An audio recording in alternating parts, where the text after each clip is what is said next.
సర్వమానవాళికి ఆధారభూతుడును సర్వ సృష్టికర్త అయిన దేవుని పేరట మీ అందరికీ శుభాభివందనములు తెలియజేసుకుంటున్నాను. జీసస్ను క్రియేషన్ మినిస్ట్రీస్ ద్వారా ఈ రీతిగా ప్రతిరోజు అనుదిన ఆహారముని మీతో పంచుకోవడానికి దేవుడిస్తున్న కృపను బట్టి దేవునికి ఎనలేని కృతజ్ఞతలు. ప్రతిరోజు మనం ధ్యానిస్తున్నటువంటి రీతిగా యేసు ప్రభువారు సిలువలో పలికినటువంటి ఈ 3వ మాట ఈ దినం మనం ధ్యానిద్దాం. అమ్మా, ఇదిగో నీ కుమారుడు, ఇదిగో నీ తల్లి. యోహాను సువార్త 19వ అధ్యాయము 26వ వచనం. ఇది ఆదరణతో కూడినటువంటి మాట.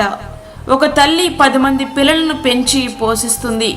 ఆ 10 మంది పిల్లలు కలిసి ఆ ఒక్క తల్లిని పెంచలేక అనాథను చేసి విడిచిపెట్టేసిన పిల్లలెందరో అనాథ ఆశ్రమాల్లో, వృద్ధ ఆశ్రమాల్లో తలదాచుకుంటున్న తల్లులెందరో ఉన్నారు. అట్లా అని వారి ఆర్థిక స్థితి తల్లిని పోషించలేని స్థితి అంటే కానే కాదు. అన్ని సమృద్ధి కలిగిన వారే, లేదంటే వారు తమ బాధ్యతను, దేవుని ఆజ్ఞను మరిచిన వారు. వారి జాబితాలో నీవు ఉన్నావా? అయితే ఒక్క మాట, యేసు ప్రభువారి కల్వరిగిరిలో ఆ సిలువలో భూమికి ఆకాశానికి మధ్యలో 3 మేకలతో వ్రేలాడుతున్న అత్యంత క్లిష్టమైనటువంటి పరిస్థితులలో కూడా ఒక కుమారునిగా తన బాధ్యతను నెరవేర్చుతూ ఆయన తల్లిని యేసు ప్రభు రొమ్మును ఆనుకుని ఉన్న శిశువుడుగా పేరొందిన యోహానుకు అప్పగిస్తూ పలికినటువంటి ఈ మాట మన జీవితాలకు గొప్ప మేల్కొలుపు. పరిశుద్ధ గ్రంథం తల్లిదండ్రులకు చెప్పలేనంత ప్రాధాన్యత ఇచ్చింది. దేవుడు ఇశ్రాయేలు ప్రజలకిచ్చిన 10 ఆజ్ఞలలో ఒకటి తల్లిదండ్రుల కోసమే.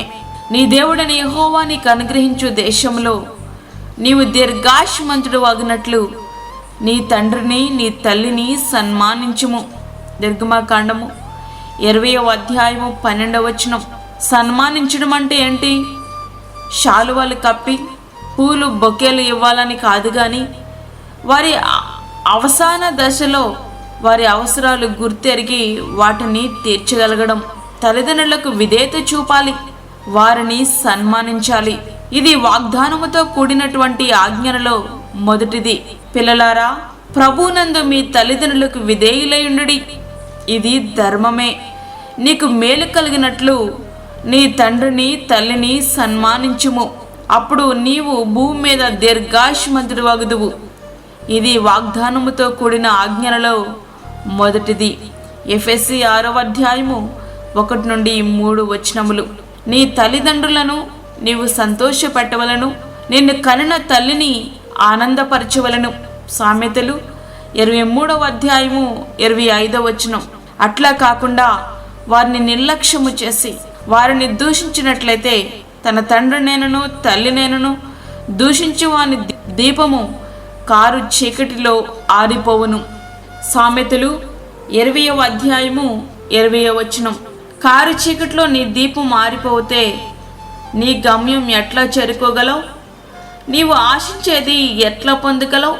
ప్రియ సహోదరుడా, వాక్యం వింటున్నటువంటి ప్రియమైన దేవుని బిడ్డ, ఒకసారి ఆలోచించు.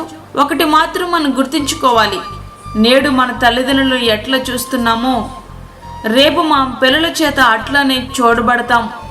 నీవు చేసినట్టే నీకును చేయబడును, నీవు చేసినదే నీ నెత్తి మీదికి వచ్చును. ఓబద్య 1వ అధ్యాయము 15వ వచనం. మోసపోకుడి, దేవుడు వెక్కిరింపబడడు. మనుషుడు ఏమి విత్తునో ఆ పంటనే కోయును. గలతీ 6వ అధ్యాయము 7వ వచనం. ప్రియ సహోదరుడా, కొబ్బరి చెట్టు నుండి ఖర్జూరాలు మనము ఆశించలేం.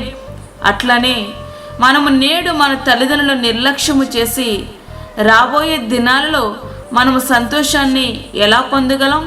అది దినాలలో మన సంతోషాన్ని పొందగలము అని అనుకోవడం మన జీవితాలకు శ్రేయస్కరము కాదు.